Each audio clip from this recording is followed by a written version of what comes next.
Après des années de gardes exténuantes, ma sœur m'a refilé ses 5 enfants pour des vacances en famille. J'ai fui l'aéroport, me suis envolée vers une autre ville, et j'ai enfin découvert ce qu'est la vraie paix. Salut Reddit. Il s'est passé quelque chose qui a bouleversé ma vie de la meilleure façon possible. Tout a commencé avec des vacances en famille qui n'en étaient pas vraiment, et moi qui ai finalement décidé que j'en avais assez.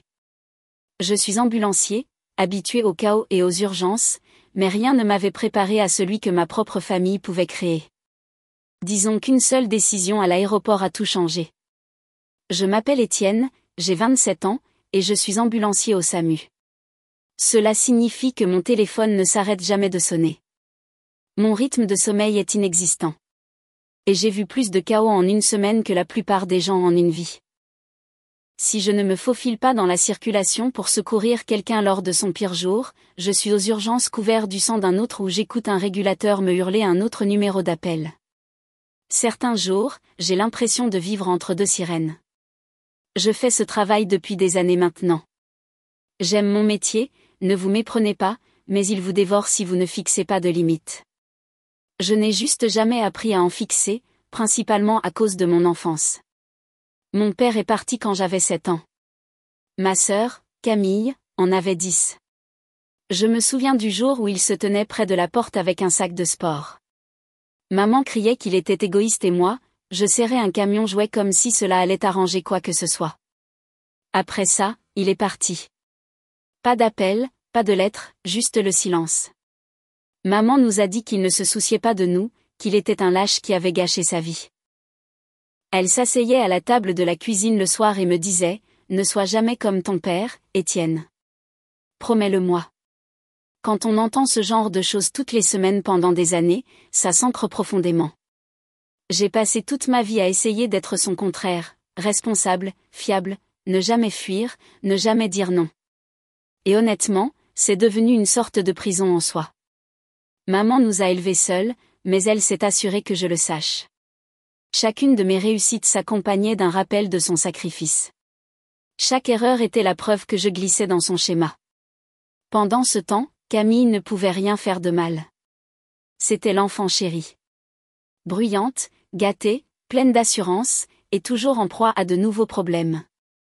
Quand j'ai eu la vingtaine, Camille était mariée à Philippe, un entrepreneur raté qui se faisait appeler homme d'affaires. Ils ont eu 5 enfants, soudain, l'identité de Camille est devenue celle d'une maman débordée. Maman la vénérait pour ça. Les événements familiaux étaient comme des rediffusions du même mauvais feuilleton. Camille arrivait en retard, me refilait ses 5 enfants avant même d'enlever ses lunettes de soleil et filait directement sur le canapé pour se reposer. Maman souriait et disait « Tu es un si bon frère, Étienne. » Pendant que j'essayais d'empêcher 5 enfants surexcités de détruire le salon, je suis devenu le réparateur familial, le chauffeur, le contact d'urgence et le baby-sitter non rémunéré, tout en un. Besoin de réparer la porte du garage? Étienne s'en chargera. Les enfants ont de la fièvre? Appelez Étienne. Chaque fois que j'essayais de dire non, maman me sortait le même air culpabilisateur. Tu sais, ton père aurait dit non aussi. Est-ce que c'est ça que tu veux être? Cette phrase a fonctionné sur moi pendant des années, jusqu'à récemment. Le mois dernier, j'ai enchaîné 36 heures de garde, 2 accidents de voiture, une crise cardiaque et un appel impliquant un type qui pensait pouvoir semer un train. Je suis rentrée chez moi à 5 heures du matin, j'ai pris une douche et j'étais sur le point de m'effondrer quand mon téléphone a recommencé à vibrer. C'était maman. J'ai laissé le message aller sur le répondeur.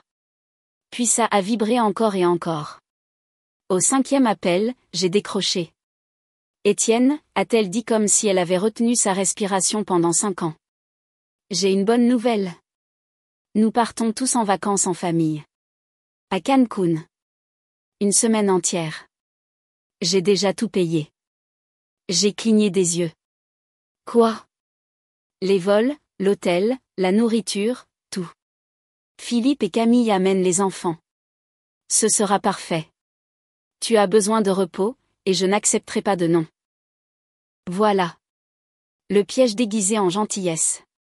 Je lui ai dit que j'avais des gardes de prévus, mais elle m'a coupé. Tu peux les échanger. Tu ne prends jamais de temps pour la famille. Je pensais que ce serait un bon moyen de renouer. Tu vas adorer, mon chéri. Traduction, elle voulait son aide de camp intégrée au voyage. Je suis resté assis là, à fixer le mur, à moitié endormi et à moitié agacé. Cancun sonnait bien en théorie. De l'eau bleue, des matins calmes. Peut-être une vraie chance de respirer. Mais je connaissais ma famille. Des vacances pour eux signifiaient que je garderais les enfants pendant que Camille bronzerait et que Philippe boirait des cocktails hors de prix au bord de la piscine. Pourtant, maman a continué d'insister. Je paie tout. Elle me l'a rappelé encore une fois comme si je devais être reconnaissant. Tu le mérites. Et c'était ça le truc. Elle n'avait pas tort. Je méritais une pause. Je doutais juste d'en avoir une. Mais elle a continué d'appeler tous les 2 jours, me rappelant l'itinéraire, les dîners de famille, les moments de partage. Finalement, j'ai cédé. Peut-être que c'était la culpabilité. Peut-être que je n'avais juste plus l'énergie de discuter. Ou peut-être que, quelque part au fond de moi, j'espérais que cette fois, ce serait vraiment différent. Alors, j'ai dit oui. Je me suis dit que ce n'était qu'une semaine. Une semaine à sourire, hocher la tête et faire semblant que tout allait bien. J'avais survécu à des accidents de voiture pires, des arrêts cardiaques, et des gens me hurlant au visage. À quel point ma famille pouvait-elle être pire que ça? Il s'est avéré que j'étais sur le point de découvrir exactement à quel point. 2 semaines avant le voyage, mon téléphone a vibré alors que je terminais des papiers à la caserne. C'était un SMS de Camille. Salut, maman a dit qu'il nous manquait des chambres à l'hôtel. Ça ne te dérange pas de partager avec les enfants, n'est-ce pas? Tu es super avec eux. J'ai fixé l'écran une seconde, essayant de décider si c'était une blague. Non. Elle était sérieuse. Je n'avais même pas encore répondu quand un autre message est arrivé. Aussi, tu les surveilleras à la piscine pendant la journée, n'est-ce pas? Philippe et moi avons vraiment besoin d'un peu de temps pour adultes. Voilà. Le masque est tombé avant même le début du voyage. Je n'ai même pas pris la peine de répondre. Je l'ai appelée. Elle a décroché, l'air guilleret. Salut, petit frère. Tellement excité pour Cancun. Je l'ai interrompu. Je vais t'arrêter tout de suite. Si ces vacances se transforment encore en moi étant votre babysitter gratuite, je ne viens pas, elle a ri, ce rire aigu et faux qu'elle fait quand elle est prise en faute. Oh mon Dieu, Étienne, ne sois pas dramatique. Tu adores les enfants. Je les aime bien, ai-je dit d'un ton monocorde. Grosse différence. Tu es leur mère. Peut-être devrais-tu essayer de les éduquer pendant tes vacances. Silence. Puis elle a soufflé. Tu as vraiment besoin de te détendre. Ce sont des vacances, pas un travail. Exactement, ai-je dit. Alors ne m'en fais pas un. J'ai raccroché avant qu'elle ne puisse transformer cela en un autre voyage culpabilisant. 10 minutes plus tard, mon téléphone a sonné à nouveau. Maman, bien sûr. Elle n'a même pas dit bonjour. Étienne, je viens de raccrocher avec ta sœur. C'est quoi cette attitude? Attitude, ai-je dit. Elle essaie de me faire partager une chambre avec ses enfants et de les surveiller pendant qu'elle se détend. Ce ne sont pas des vacances. Oh, Étienne. Maman a soupiré, traînant mon nom comme si ça l'épuisait.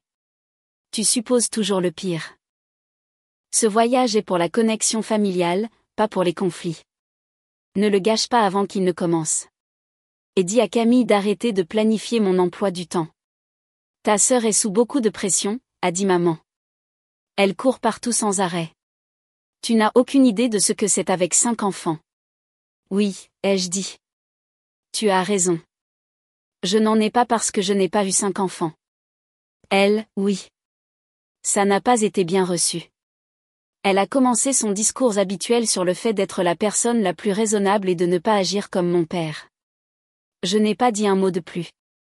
Je l'ai juste laissé se vider, puis j'ai dit, d'accord, mais je te préviens tout de suite. Si ça tourne à nouveau en piège, je pars. Ne me teste pas cette fois. Elle a fait un bruit dédaigneux. À moitié soupir, à moitié rire. Tu réfléchis trop, Étienne. Tu verras. Ce sera merveilleux. Je pouvais pratiquement l'entendre me balayer d'un revers de main à travers le téléphone. Les jours suivants furent calmes. J'ai travaillé 3 gardes de plus, recousu 2 victimes d'agression au couteau et répondu à un accident sur l'autoroute. Chaque fois que je rentrais chez moi, je voyais l'itinéraire de Cancun que maman avait envoyé dans notre discussion de groupe, dîner de famille sur la plage. Journée spa à l'hôtel. Massage en couple pour Camille et Philippe. Oui, très subtil. Quelques jours avant le voyage, j'ai décidé de faire quelque chose que je n'avais jamais fait auparavant, voyager léger. Un seul sac à dos, quelques chemises, un maillot de bain, des baskets et mon portefeuille. Si je devais partir tôt, je ne traînerais pas de bagages à travers un aéroport. La veille du vol, maman a rappelé, son ton excessivement joyeux. Je vérifie juste que tu as tout préparé. Nous partons à cette heure précise. Tu viens chercher tout le monde, n'est-ce pas? Oui, ai-je dit, mais mettons les choses au clair. Si ça tourne mal, je ne resterai pas, oh, chérie, a-t-elle dit en riant comme si c'était une blague. Tu dis toujours ça. Je ne l'ai jamais dit avec plus de conviction. Le lendemain matin est arrivé trop tôt. Je suis arrivée devant la maison de maman à 3h30. Camille et Philippe étaient déjà dehors, entourés de plus de bagages qu'une famille n'est légalement autorisée à en posséder. Les enfants couraient partout en criant pour savoir qui aurait la place près de la fenêtre. Tonton Étienne, a crié Sophie, en sautant sur ma jambe. Tu peux porter mon sac? Bien sûr, ai-je dit en le prenant. Il était rose, pailleté et plus lourd qu'il n'y paraissait, probablement rempli de tous les jouets qu'elle possédait. Camille est sortie en sirotant son café glacé, ses lunettes de soleil sur le nez, bien que le soleil ne soit pas encore levé. Tu nous sauves la vie, a-t-elle dit en me poussant un autre sac dans les mains. Philippe a mal au dos. Bien sûr qu'il a mal, ai-je marmonné. Qu'est-ce que tu as dit? Rien. Je disais juste que je suis content d'avoir soulevé toutes ces civières pour une raison. Maman est sortie en dernier, vérifiant son téléphone, s'agitant autour de tout le monde comme une guide touristique. Très bien, tout le monde est prêt? Étienne, assure-toi de ne pas rouler trop vite. Rappelle-toi, la sécurité avant tout. J'ai ouvert la porte de la camionnette et j'ai dit, détends-toi, maman. La seule chose dangereuse ici, c'est le sens de l'orientation de Philippe. Philippe a ri comme si je plaisantais. Je ne plaisantais pas. Le trajet jusqu'à l'aéroport fut le chaos. Maman listait les règles de l'hôtel sans fin. Camille se disputait avec Philippe pour savoir quel enfant avait oublié ses chaussures, et moi, je gardais les yeux sur la route, me demandant combien de temps je tiendrais avant de craquer. J'ai jeté les clés au parking longue durée, et nous avons pris la navette. Alors que la navette s'arrêtait au terminal, Camille a dit, « Oh, au fait, j'ai appelé l'hôtel. Ils ont dit que le club pour enfants était complet, donc tu devras peut-être nous aider un peu pendant la journée. » J'ai posé un sac sur mon épaule, me suis tournée vers elle et j'ai dit, « Tu sais quoi, Camille? Je crois que ce seront les dernières vacances en famille que j'accepterai. » Elle a ri comme si c'était une blague, mais je ne souriais pas. Dès que la porte de la navette s'est ouverte, ce fut le chaos. Les enfants se disputaient déjà pour savoir qui pousserait le chariot à bagages.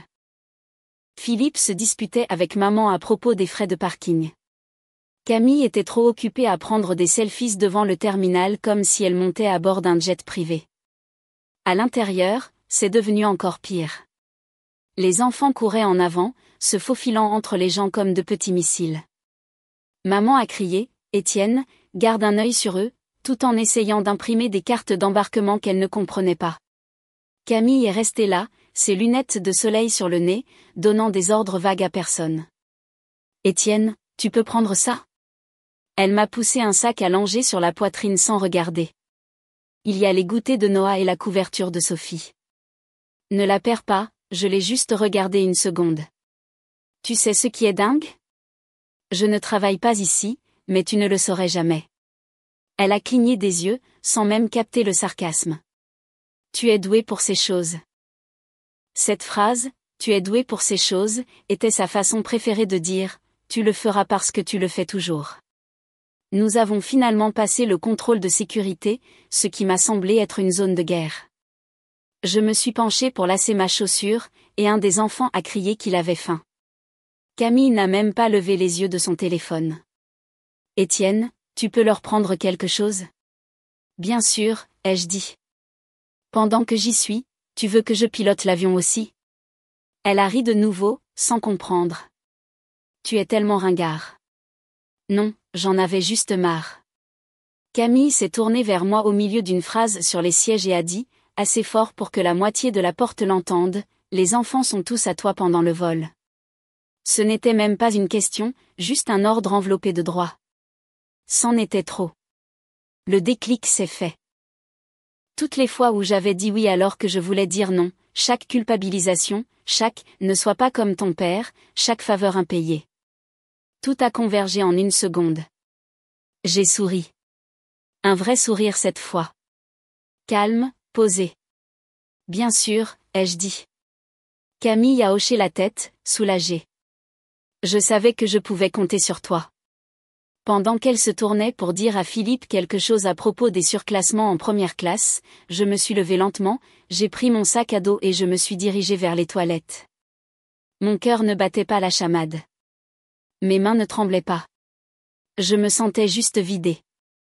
À l'intérieur, je me suis aspergée d'eau sur le visage, je me suis regardée dans le miroir et je me suis demandé, pourquoi diable est-ce que je me fais ça? Je suis sortie, mais pas pour retourner à la porte. J'ai suivi les panneaux vers un autre terminal. Il y avait un vol pour New York dans 1 heure. Pas de plan, pas de bagages, pas de regrets, juste l'instinct. J'ai sorti mon téléphone, acheté un billet aller simple et me suis dirigée directement vers la porte suivante. L'agent a scanné ma carte d'embarquement au comptoir et a souri. Vous avez eu de la chance. Dernière place. C'est l'histoire de ma vie, ai-je dit. En marchant vers la nouvelle porte, je sentais mon téléphone vibrer dans ma poche. Probablement maman qui se demandait où j'étais. Camille qui demandait des snacks. Philippe qui cherchait quelqu'un pour porter son sac de golf. Je ne l'ai même pas sorti. Au moment de l'appel à l'embarquement, j'ai éteint complètement mon téléphone. J'ai trouvé mon siège à l'arrière, j'ai glissé mon sac sous le siège et je me suis penchée en arrière. Quelque part à travers l'aéroport, ma famille se disputait probablement encore pour savoir de qui c'était la faute si j'avais disparu. Les agents de bord ont fait leurs annonces. Les gens se sont installés et les moteurs ont commencé à ronronner. J'ai fermé les yeux et j'ai ressenti quelque chose que je n'avais pas ressenti depuis des années, le silence. Pas de radio de régulation, pas d'enfants qui crient, pas de culpabilité, juste le calme. Alors que l'avion décollait, j'ai regardé par la fenêtre les nuages et j'ai pensé, je suppose que c'est ça, la paix. Au moment où nous avons atterri à JFK, je n'avais pas vérifié mon téléphone une seule fois. Je me fichais de l'heure qu'il était ou de qui appelait. Je voulais juste le silence. Je suis sortie dans l'air frais de New York, j'ai jeté mon sac à dos sur mon épaule et j'ai hélé un taxi. Pas de plan, pas de bagages, pas de famille, juste moi. Le chauffeur m'a regardé dans le rétroviseur. Où ça? Quelque part près de Midtown. Rien d'extravagant. J'ai atterri dans ce petit hôtel en briques coincé entre une pizzeria et une laverie. Ça sentait la liberté. J'ai laissé tomber mon sac, je me suis assis sur le lit et j'ai ri doucement. Je l'avais vraiment fait. J'avais disparu. J'ai envoyé un SMS à 2 vieux amis de l'école, Jules et Malik. On ne s'était pas parlé depuis une éternité, mais je me suis dit que si quelqu'un comprenait le burn-out, c'était eux. Jules a répondu en quelques secondes, pas possible. Tu es en ville? Burger pour moi. 18h chez Jekes. Parfait. Quand je suis arrivée, Jules était le même, souriant comme s'il était éternellement au courant d'une blague. Malik est arrivé quelques minutes plus tard, portant un sweatshirt d'ambulancier et tenant 2 bières pour lui. Mon pote, je pensais que tu étais enchaîné au Texas, a dit Jules en me tapant sur l'épaule. Oui, je me suis évadé de prison, ai-je dit. Le genre de prison, vacances en famille. Ils ont ri. Malik s'est penché. Qu'est-ce qui s'est passé?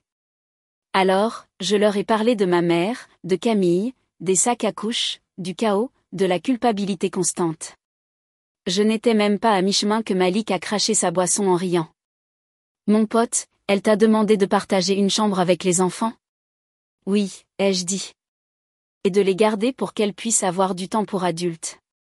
Jules a secoué la tête, souriant. Mec, ta famille ressemble à une sitcom où tout le monde est fou sauf le personnage principal. Exactement, ai-je dit. Sauf que ce n'est pas drôle quand c'est toi qui tiens le sac à couche. Nous avons parlé pendant des heures, échangeant de vieilles histoires d'ambulanciers. Malik nous a raconté l'histoire d'un type qui a essayé de simuler une crise d'épilepsie pour éviter une contravention. Jules a dit qu'il avait une fois roulé à mi-chemin de l'hôpital avant de réaliser que l'homme blessé dans son ambulance était un mannequin de réanimation volé dans un centre de formation. Au moment où nous avons fini de manger, mes joues me faisaient mal à force de rire. Je ne m'étais pas senti aussi léger depuis des années. Puis Jules a sorti 2 billets de sa veste. Et, j'ai eu ça à la dernière minute. Match au Madison Square Garden ce soir. Tu es partant? Je n'y ai même pas réfléchi. Absolument. Nous avons eu des places assez hautes pour tout voir, mais assez basses pour ressentir l'énergie. Je n'ai pas vérifié mon téléphone une seule fois. Je n'étais le baby-sitter, le réparateur ou le plan de secours de personne. J'étais juste un gars qui criait avec ses amis, mangeait de la malbouffe et vivait. De retour à l'hôtel cette nuit-là, j'ai enfin remarqué que mon téléphone était toujours en mode avion. Une partie de moi ne voulait pas l'allumer. Je savais ce qui m'attendait, mais la curiosité l'a emporté. Dès que je l'ai allumé, il s'est illuminé comme un sapin de Noël.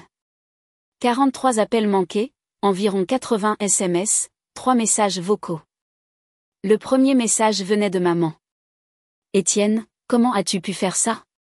Tu as ruiné toutes les vacances. Puis est venue l'œuvre d'art de Camille en majuscule, tu nous as laissés en rade. Tu es sans cœur. Les enfants pleuraient pour toi. Un autre de maman, tu as la moindre idée de combien d'argent j'ai perdu à cause de toi? Même Philippe y est allé de son petit mot, pas cool, mec. Nous avons dû annuler nos activités et avons passé tout le voyage à courir après les enfants. Tu as vraiment tout gâché. J'ai fait défiler tout ça l'un après l'autre, observant la panique, la colère et le chantage affectif s'accumuler. Ils ne s'inquiétaient pas pour moi. Ils étaient en colère d'avoir perdu leur baby-sitter. J'ai tapé une courte réponse au groupe de discussion, je vous avais dit que je ne ferais pas de babysitting. Puis j'ai mis la conversation en sourdine et j'ai jeté le téléphone sur la table de nuit. Au moment où le soir est tombé, je me suis retrouvée à Times Square, regardant les lumières scintiller sur les bâtiments. Un musicien de rue jouait de la guitare et un enfant dansait à côté de lui. Je suis restée là un moment, juste à m'imprégner de l'ambiance. C'est là que j'ai réalisé à quel point c'était fou. Que la paix pouvait venir d'une seule décision, d'un seul billet d'avion, d'un seul « non ». Après des années de « bien sûr, je vais aider », plus de culpabilité, plus de bruit, plus de drames familiaux, juste moi. Une semaine plus tard, je suis retournée au Texas et j'ai conduit jusqu'à chez moi depuis l'aéroport, me sentant une personne différente. L'air de la ville, les rires, le match, tout ça m'avait éclairci l'esprit. Pour la première fois depuis des années, je ne fonctionnais pas à la caféine et à la culpabilité. J'étais vraiment bien. Puis je l'ai vu.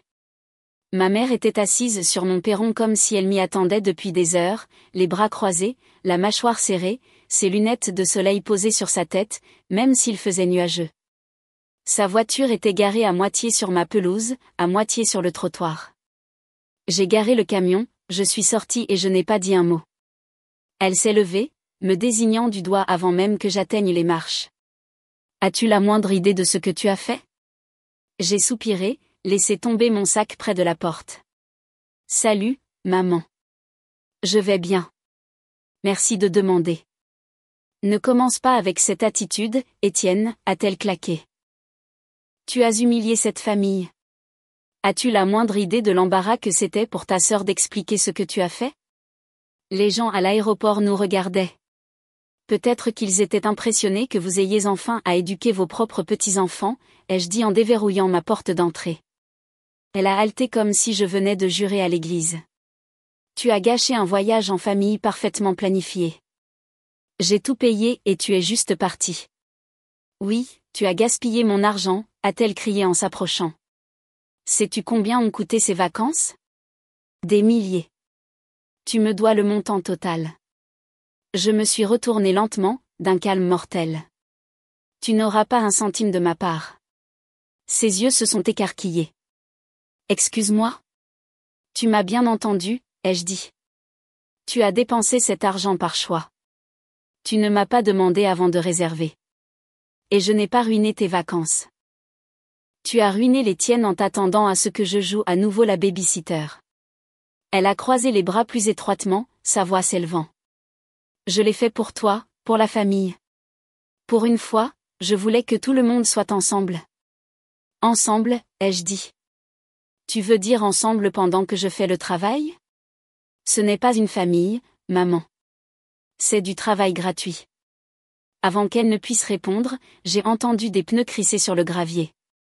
La voiture de Camille a viré dans mon allée comme une voiture de police. Elle a sauté, les cheveux en chignon désordonnés, le visage rouge comme si elle avait pratiqué son expression de colère devant le miroir. Incroyable, a-t-elle crié avant même de fermer sa portière. Tu nous as abandonnés. Les enfants étaient hystériques.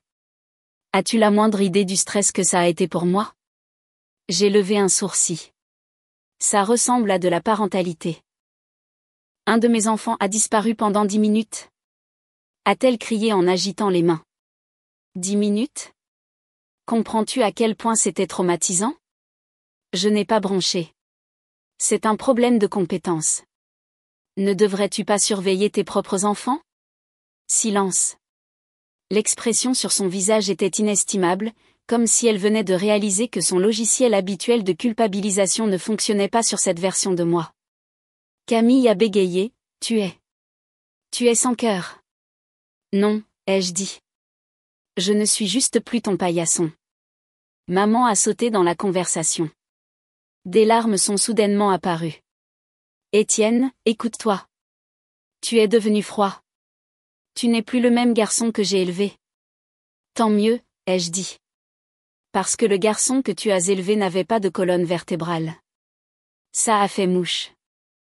Elle a cligné des yeux rapidement, sa bouche s'ouvrant et se fermant comme si elle cherchait une réplique. Ne parle pas à ta mère comme ça, a-t-elle dit finalement, la voix tremblante. Après tout ce que j'ai fait pour toi.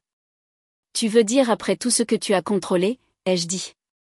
Chaque fois que j'essayais de vivre ma propre vie, tu me culpabilisais avec la même phrase, ne sois pas comme ton père. Devine quoi? Il est peut-être parti, mais au moins il a fui la folie. Je commence à penser qu'il avait la bonne idée. Son expression s'est tordue de choc. Camille m'a regardé comme si elle ne savait pas si elle devait crier ou pleurer. Tu as perdu la tête. Tu n'es pas mon fils, a dit maman doucement. Non, ai-je répondu en les dépassant. Je l'ai enfin trouvé. J'ai atteint ma porte d'entrée, l'ai ouverte et me suis retournée une fois. Je vous avais dit que si ça se transformait en piège, je partirais. Vous ne m'avez pas cru. Maintenant, vous pouvez le croire. Camille a levé les mains. Tu es un tel salaud. Nous avons dû tout annuler à cause de toi. Philippe a dû prendre des jours de congé supplémentaires. Nous avons perdu des milliers. Alors peut-être que tu devrais arrêter de planifier des vacances autour du travail gratuit des autres, ai-je dit. Elle a poussé un grognement frustré, a couru vers sa voiture et a claqué la portière si fort qu'elle a tremblé. Tu es mort pour moi, Étienne, a-t-elle crié par la fenêtre avant de démarrer en trombe. Maman est restée quelques secondes de plus, me fixant comme si j'étais censée m'effondrer et m'excuser. Comme je ne l'ai pas fait, elle a finalement dit, tu vas le regretter. La famille ne tourne pas le dos à la famille. Je me suis appuyée contre le cadre de la porte. Tu as raison. La famille ne le fait pas. Les utilisateurs, si. Ça la fait taire. Elle est partie en trombe vers sa voiture, marmonnant sous son souffle, probablement sur la façon dont j'avais changé. J'ai attendu qu'elle parte avant de fermer la porte derrière moi. La maison est devenue silencieuse. Pas de cris, pas de pleurs, pas de chaos, juste l'immobilité. J'ai laissé tomber mes clés sur la table, me suis assis sur le canapé et j'ai poussé un long soupir. Pendant des années, j'ai cru que garder la paix signifiait faire tout ce qu'il voulait. Il s'est avéré que la paix signifie parfois brûler des ponts et ne pas les reconstruire. Et mon Dieu, ça n'avait jamais été aussi agréable. Pendant environ une semaine, la vie a été calme. J'ai fait quelques gardes, rattrapé mon sommeil et je n'ai pas entendu un seul mot de ma famille. C'était magnifique. Pas de SMS culpabilisants, pas d'appels urgents, pas de chantage émotionnel.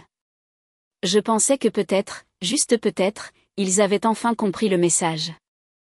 Puis j'ai reçu une notification sur mon téléphone.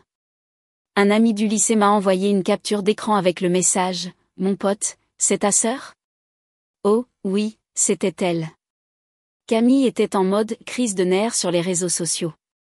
Une longue publication Facebook, des paragraphes entiers, des émojis dramatiques et une photo de ses enfants l'air triste à l'aéroport. Comment quelqu'un comme mon frère peut-il être ambulancier avec un cœur aussi cruel ? Il m'a laissé, moi et mes enfants, à l'aéroport et nous a abandonnés. Je pensais que la famille signifiait quelque chose. Je suppose que je me suis trompée. Le meilleur, c'est qu'ils ont quand même pris leur vol sans moi. Abandonnés ? Mon derrière. Oh, mais elle ne s'est pas arrêtée là.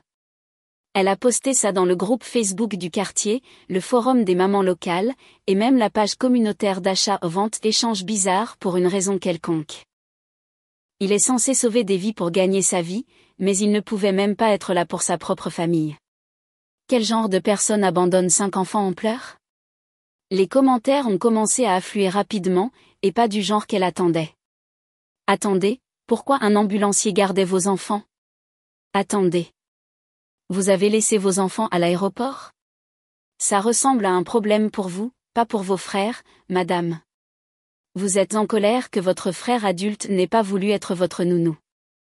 Mon préféré disait, peut-être qu'il sauve des vies, pas dégoûté. J'ai ri si fort que j'ai failli laisser tomber mon téléphone. Internet faisait le travail de Dieu ce jour-là. En quelques heures, sa publication avait des centaines de commentaires et aucune sympathie. Camille a essayé de répondre pour se défendre, mais cela n'a fait qu'empirer les choses. Finalement, elle a tout supprimé.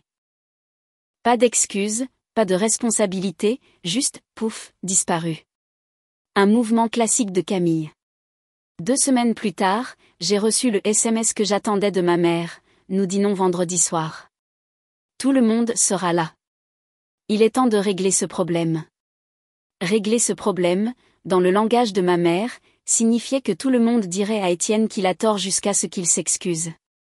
Et j'ai failli l'ignorer, mais la curiosité l'a emporté. Si rien d'autre, je voulais voir quelle excuse ils inventeraient cette fois. Le restaurant était l'une de ces steakhouse haut de gamme avec trop d'éclairage d'ambiance et des prix qui vous faisaient remettre en question vos choix de vie. Quand je suis entrée, je les ai repérés tout de suite.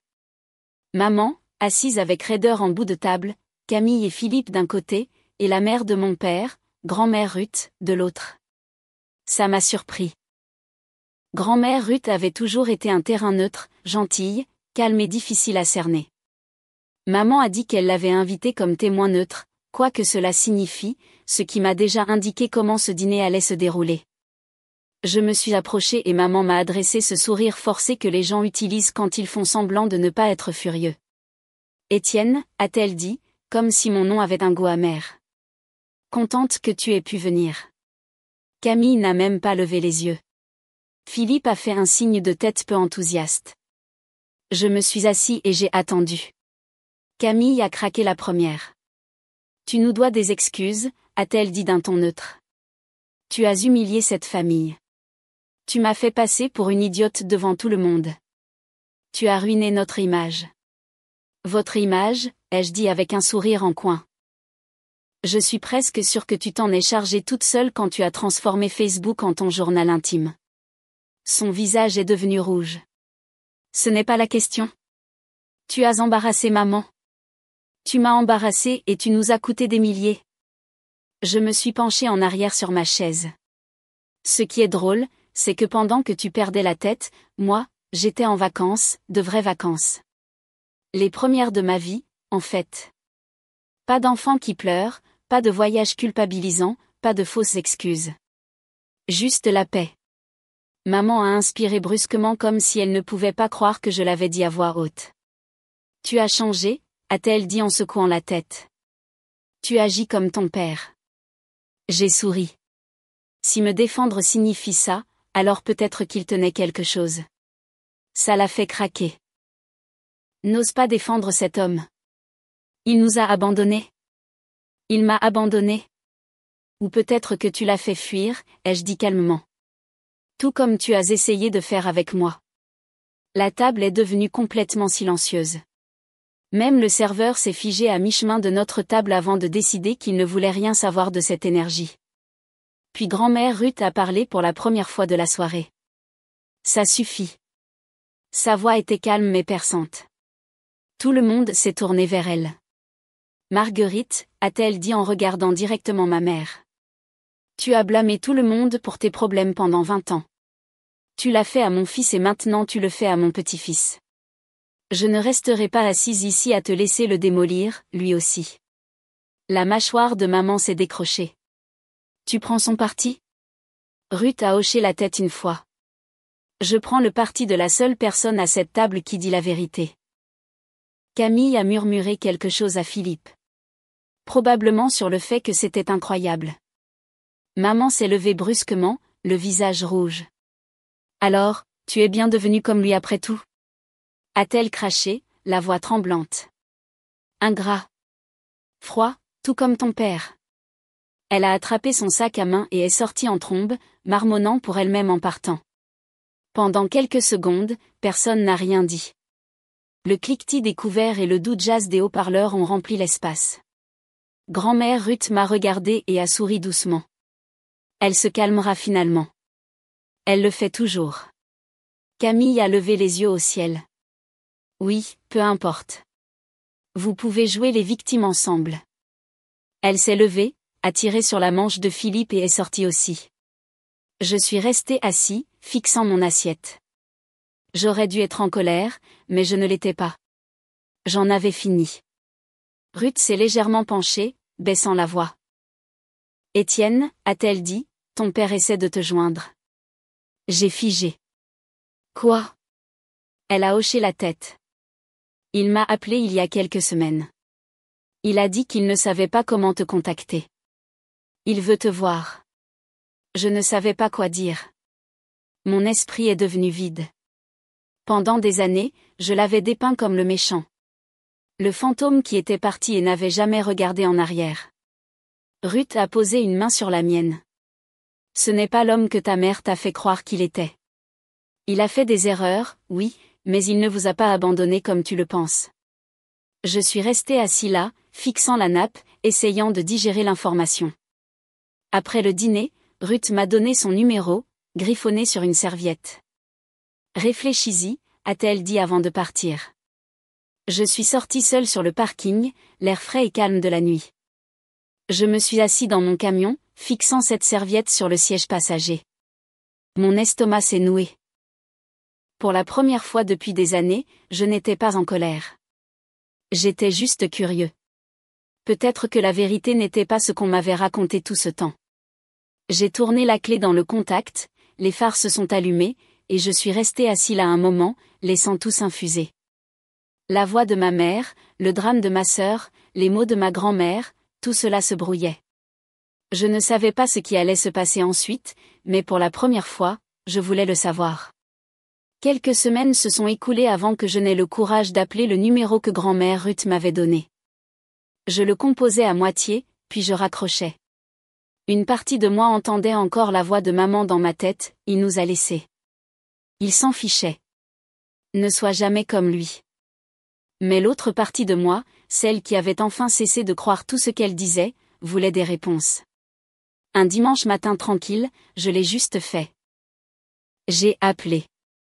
Le téléphone a sonné 3 fois avant qu'une voix rauque mais ferme ne réponde. Allô, c'est Étienne, ai-je dit. Étienne Dubois. Il y eut une pause, une longue pause. Puis je l'ai entendu expirer.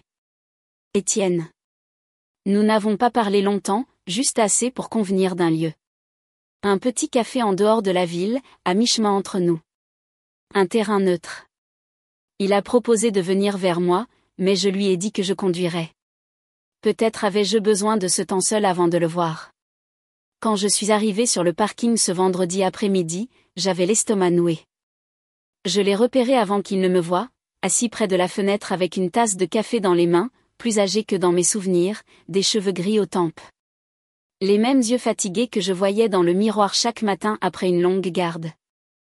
Il a levé les yeux quand la porte a sonné, et pendant une seconde, c'est comme si le temps s'était arrêté. « Étienne » a-t-il dit en se levant. « Salut » ai-je répondu. Nous nous sommes serrés la main, maladroitement, avec raideur, mais c'était quelque chose.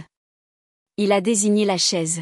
« Tu as faim ? » « Juste un café » ai-je dit. Nous sommes restés assis une minute en silence. Il avait l'air de vouloir dire 100 choses à la fois, mais ne savait pas par où commencer. Finalement, il a soupiré et a dit « Tu veux probablement des réponses. » « Ce serait un bon point de départ, ai-je dit. Il a hoché la tête. « Tu les mérites. » Il a respiré. Je ne suis pas parti parce que je m'en fichais. Je suis parti parce que je ne pouvais plus le supporter. Ta mère. Elle n'était pas la personne qu'elle prétendait être. Elle voulait tout contrôler. Ce que je faisais, où je travaillais, à qui je parlais. Si je n'étais pas d'accord avec elle, elle menaçait de prendre toi et ta sœur et de disparaître. Je n'ai pas interrompu. Je l'ai juste laissé parler. Elle me disait que j'étais un échec tous les jours.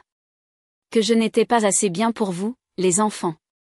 Une nuit, j'ai fait mes valises juste pour me vider la tête. Je suis partie pendant 2 jours. Quand je suis revenue, les serrures étaient changées. Elle a déposé une ordonnance restrictive. Elle a dit à tout le monde que je vous avais abandonné. Elle a dit que j'avais déménagé dans un autre département. Il a secoué la tête lentement. J'ai essayé d'appeler des dizaines de fois. J'ai envoyé des lettres. Anniversaire, Noël, chaque année. Elle a bloqué mon numéro, a tout renvoyé sans l'ouvrir. J'ai essayé de joindre Camille une fois, mais ta mère a appelé la police, disant que je la harcelais. J'ai pensé que si je continuais à insister, je rendrais votre vie plus difficile. Ta grand-mère Ruth l'a cru pendant un temps. C'est pourquoi je ne l'ai contactée que maintenant. Le poids de tout ça m'a frappé de plein fouet. Toutes ces années à croire une seule version de l'histoire. Chaque fois que maman disait « Ne sois pas comme ton père », elle disait en réalité « Ne me remets pas en question ». Il a baissé les yeux dans sa tasse. J'aurais dû me battre plus fort. Je le sais. Je me suis dit que j'attendrais que tu sois grand et que tu puisses décider par toi-même. Puis un jour, je me suis réveillée et tu étais grand. J'ai pensé que c'était peut-être trop tard. Je ne savais pas quoi dire. La colère et la tristesse se battaient en moi, aucune ne gagnant. Tu sais ce qui fait le plus mal ? Ai-je dit doucement. Je t'ai détesté la moitié de ma vie. Chaque fois qu'elle prononçait ton nom, je pensais à la façon dont tu étais parti et n'avais jamais regardé en arrière. Et maintenant, je réalise que rien de tout cela n'était vrai. Il a hoché la tête. Tu avais toutes les raisons de me haïr. J'aurais juste aimé que tu aies la vérité. Nous sommes restés assis là un moment, aucun de nous ne parlant, juste le cliquetis des cuillères et le murmure des conversations autour de nous. Finalement, la tension a commencé à s'estomper. Il m'a posé des questions sur mon travail, et pour la première fois, j'ai vraiment voulu en parler. Je lui ai raconté des gardes folles, des quasi-accidents et la fois où j'ai aidé à accoucher un bébé dans une ambulance. Il a ri. Il a dit que je tenais mon calme sous la pression de lui. Puis il m'a raconté ce qu'il faisait. Il travaillait comme mécanicien, menant une vie tranquille. Pas de réseaux sociaux, pas de drame. Au moment où la serveuse a rempli nos cafés pour la 3e fois, ce n'était plus gênant. C'était normal, comme 2 personnes qui avaient manqué beaucoup d'années, mais qui essayaient de rattraper le temps perdu. Quand il fut enfin temps de partir, nous sommes sortis ensemble sur le parking. Le soleil était bas, peignant tout en or. Il s'est tourné vers moi, les mains dans les poches. « Tu as fait du bon travail, mon fils », a-t-il dit doucement. « Tu n'es pas devenu moi. Tu es juste devenu ton propre homme. » Je l'ai regardé une seconde, puis j'ai dit, peut-être que je suis devenue la version de toi qui n'a jamais eu sa chance. Il a souri à ça. Un petit sourire, fier, un peu triste. puis il m'a pris dans ses bras. Ce n'était pas long ni dramatique, juste réel. Quand je suis rentré dans mon camion, je suis resté assis là un moment avant de démarrer le moteur. Pour la première fois, les pièces du puzzle avaient un sens. Toute la colère, la culpabilité, la confusion, tout cela trouvait enfin sa place. J'ai conduit chez moi les fenêtres baissées, l'air de la nuit tranchant le silence. Je ne savais pas ce qui allait se passer ensuite, si je le reverrais bientôt ou non. Mais je savais que je ne portais plus ce poids. Pour une fois, je n'étais plus le réparateur, le babysitter ou le punching ball. J'étais juste Étienne, enfin debout selon mes propres termes. Et en arrivant dans mon allée, les phares balayant la maison, j'ai réalisé quelque chose qui m'a fait rire doucement. J'avais passé des années à sauver la vie des autres. Il s'avère que le sauvetage le plus difficile était le mien. YouTube vient de lancer cette nouvelle fonctionnalité de Pipe. Si cette histoire vous a captivé, n'hésitez pas à appuyer sur le bouton Pipe. Cela indique à YouTube que cette vidéo mérite de devenir virale.